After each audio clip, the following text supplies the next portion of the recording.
방역당국은 이처럼 사회적 거리 두기를 다소 완화하더라도 연장하는 쪽으로 가닥을 잡았습니다. 여전히 병원과 교회에서 집단 감염이 우려되는 확진 사례가 나오는 등 아직은 낙관할 수 없다는 입장입니다.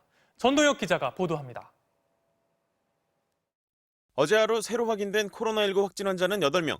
신규 확진 환자 수가 한 자릿수대로 떨어진 건 국내 첫 환자가 발생한 지 3개월 만에 대구에서 환자 급증이 시작된 31번째 환자 발생 이후 2달여 만입니다.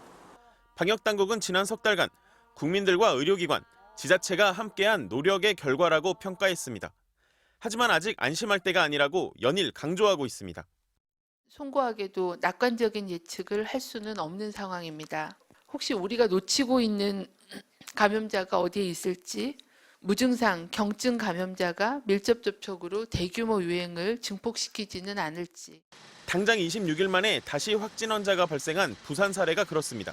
코로나19 격리병동에서 근무하던 부산의료원 간호사와 아버지가 감염이 됐는데 고등학교 교직원인 아버지는 지난 12일 한 중소교회의 부활절 예배에 참석한 걸로 확인됐습니다. 지금까지 부산의료원 내 접촉자는 의료진 등 모두 157명, 교회와 학교에선 220여 명이 접촉자로 파악돼 병원 일부는 격리에 들어갔고 교회와 학교는 폐쇄됐습니다. 지난 9일 시작된 경북 예천의 지역사회 감염은 확진 환자 1명이 추가 발생해 모두 35명으로 늘어났습니다. 논산훈련소에서 확진 판정을 받은 입소생 3명이 모두 신천지 신도인 점도 신천지발 확산 가능성이 아직 남아있는 것 아니냐는 우려를 낳고 있습니다. 이 때문에 방역당국은 집단 감염 취약시설에서는 사회적 거리두기가 여전히 필요하다고 강조합니다.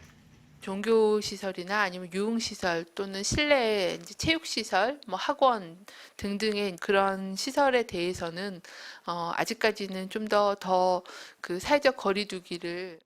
또 확진자 중 30%가량이 진단 당시 무증상이었던 점, 감염 경로를 알 수 없는 사례가 지역 사회에서 계속 발생하는 상황도 생활 방역으로의 전환을 주저하게 되는 요인입니다.